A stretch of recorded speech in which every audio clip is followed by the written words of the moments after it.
Hello student, good afternoon to all of you. In 12th class chemistry part first book से हम आज discuss कर रहे हैं unit number first, the solid state. Okay, the solid state.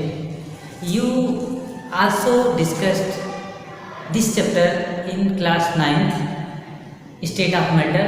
तो basically आपने पढ़ा था there are 3 state of matter and overall 5 state of matter: solid, liquid, gas, Bose-Einstein condensation and plasma state.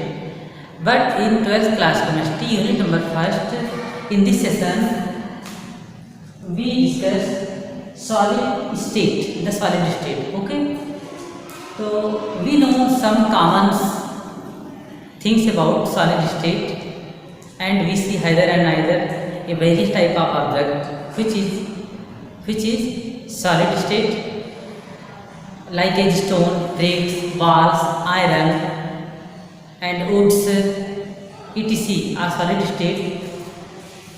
What is the definition of solid state?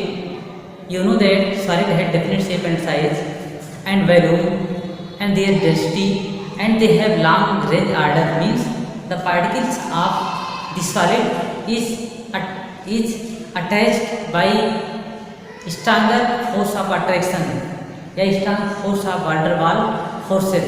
Okay, तो definition में आप लिख सकते हैं कि solid liquid solid to solid में be defined as a matter which possess rigidity, definite shape, definite volume and long range order. Okay, ये definition आप पढ़ चुके हैं प्रीवियस क्लास में। Okay, now we start something more about solid state. Okay, तो सबसे पहले हम क्लासिफिकेशन करते हैं सॉलिड स्टेट का। तो what is the classification of solid? There are 2 type of solid.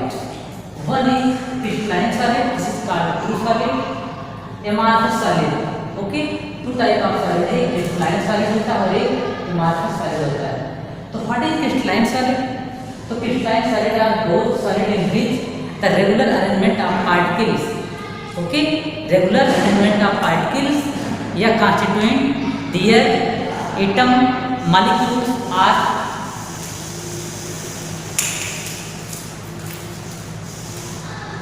Atom molecules ions are their constituents. Okay, इसमें जो होता है क्रिस्टलाइन सॉलिड में पार्टिकल का अरेंजमेंट रेगुलर अरेंजमेंट में होते हैं, रेगुलर रिपीटेशन पैटर्न में होते हैं।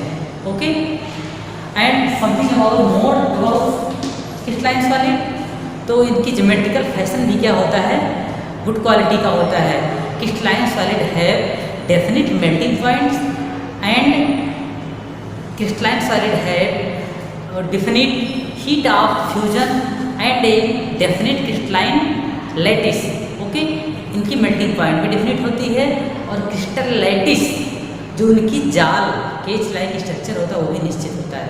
ओके, तो आप ऐसे भी कह सकते हैं सॉलिड स्टेट को, those solids which have definite geometrical shape, sharp edge, flat faces and long range order of the constituent particle is called solid state. Okay student, आपका क्लियर हो गया होगा। Now second amorphous solid. Second कौन सा है? Amorphous solid. What is amorphous solid?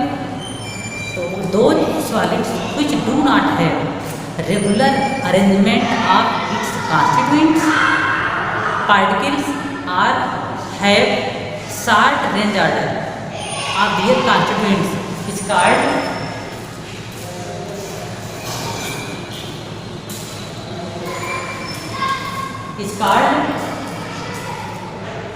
short range order is called amorphous solid. Okay, तो amorphous solid की example में आप ग्लास यूज करते हो, जैसे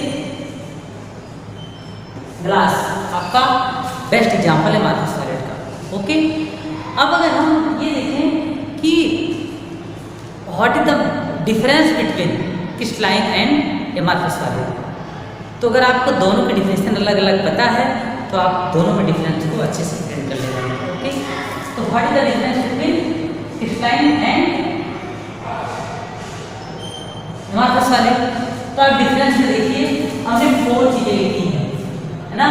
पहले बता रहे हैं आपको कि डिफरेंस में पहला आपका है arrangement of constituent particle. Constituent particle के बेस पे आप कैसे जो है इसके पैटर्न को समझा सकते हैं। ओके, तो अरेंजमेंट ऑफ कॉन्स्टिट्यूएंट में लिख सकते हैं आप, क्रिस्टलाइन सॉलिड है long range order. This arrangement represent itself periodically over the entire crystal।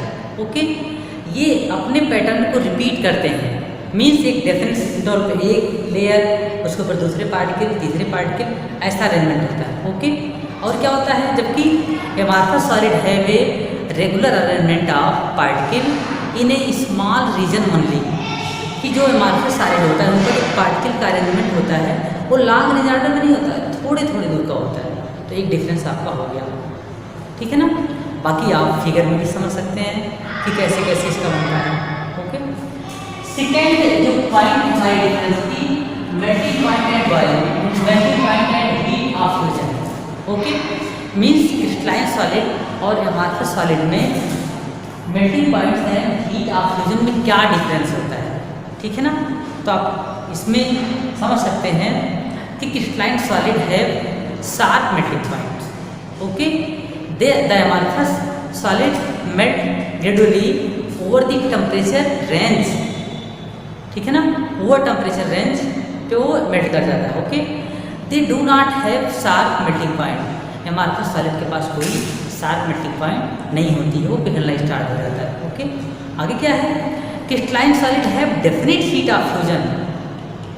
Second point मैंने क्या बताया कि जो सॉलिड या क्रिस्टलाइन सॉलिड होते हैं उनकी जो है हीट ऑफ फ्यूजन डेफिनेट होती है, where amorphous solid have not definite heat of fusion. Okay, तो पॉइंट आपका क्लियर हो गया ये वाला कैसे कैसे होता है। आइसोट्रॉपी एंड एनाइसोट्रॉपी, ये आपका अलग कैरेक्टर है कि what is isotropy and what is anisotropy. तो सबसे पहले क्वेश्चन भी आता है आइसोट्रॉपी एनाइसोट्रॉपी का, तो what is isotropy, what is anisotropy. Okay, इसको समझना है आपको। तो ये डिफिनेशन इसको ऐसे कह सकते हैं, इन केस ऑफ एमार्फस सॉलिड, अगर हम एमार्फस सॉलिड की बात करें, फाल्स सॉलिड की बात करें, हम ग्लास की बात करें, okay, in case of amorphous solid properties of such as, amorphous solid की प्रॉपर्टी जैसे किसकी बात करें हम, इलेक्ट्रॉनिक कंडक्शन की बात करें, ओके, या रिफ्रैक्टिव इंडेक्स की बात करें, या थर्मल एक्सपेंशन की बात करें, ETC, ये जो तीनों प्रॉपर्टी है identical in all directions like gases और लिक्विड। तो एमार्फस सॉलिड में जो तीनों चीज़ें मैंने बताया आपको कि जैसे गैस और लिक्विड में होती हैं वैसे होती हैं। कौन कौन सी चीज़ें, electrical conduction, conductance, refractive index and thermal expansion. ये गैस और लिक्विड जैसा होता है, कैरेक्टर उससे मिलते हैं। ओके, और इसी प्रॉपर्टी को, एमार्फस की इसी प्रॉपर्टी को क्या बोलते हैं, आइसोट्रॉपी बोलते हैं। एमार्फस की इसी प्रॉपर्टी क्या बोलते हैं, आइसोट्रॉपी बोलते हैं। आगे क्या है, this amorphous substance are isotropic, isotropic process को बोलते हैं। और उन सारे मेटल की एग्जाम्पल जो आपके सॉलिड लिए उसके एग्जाम्पल को क्या बोलते हैं, आइसोटॉपिक, सेम जैसे। ओके, आगे क्या है, on the other hand the crystalline solid have different value of refractive index and electrical conductance और थर्मल एक्सपेंशन की वैल्यू क्या होती है, डिफरेंट होती है, अदर होती है। This property known as anisotropy, this property known as anisotropy. हो गया। अब आगे देखना आपको कि crystalline solid are the true solid unlike liquid. Amorphous solid में have slow tendency to flow. कहने का मतलब जो ट्रू सॉलिड होते हैं वो क्रिस्टलाइन सॉलिड होते हैं, और जो एमार्फस सॉलिड होते हैं ट्रू सॉलिड नहीं होते। क्यों? क्योंकि इसमें कुछ फ्लो का गुण होता है, बहुत स्लोली जो क्या होता है, फ्लो का गुण होता है। जैसे इसके बेस्ट एग्जाम्पल है कि पुराने घरों में लगे हुए जो विंडोज, उसमें जो ग्लासेस हैं, ठीक है ना, वो आफ्टर सम टाइम मिल्की दिखने लगता है, दूधिया दिखने लगता है, मटी दिखने लगता है। ऐसा क्यों होता है कि धीरे धीरे उसके पार्टिकल जो है ऊपर से नीचे सेटल हो जाते हैं और जिससे उसका पैटर्न डिस्टर्ब हो जाता है और हमको मिल्की दिखता है। एंड वन प्रॉपर्टी और है कि नीचे की सरफेस मोटी हो जाती है, ऊपर की सरफेस क्या हो जाती है, पतली हो जाती है। ठीक है, आगे क्या है,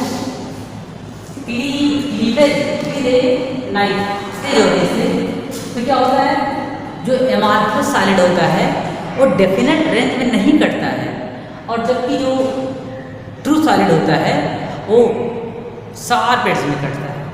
ठीक है ना, ओके, थैंक यू।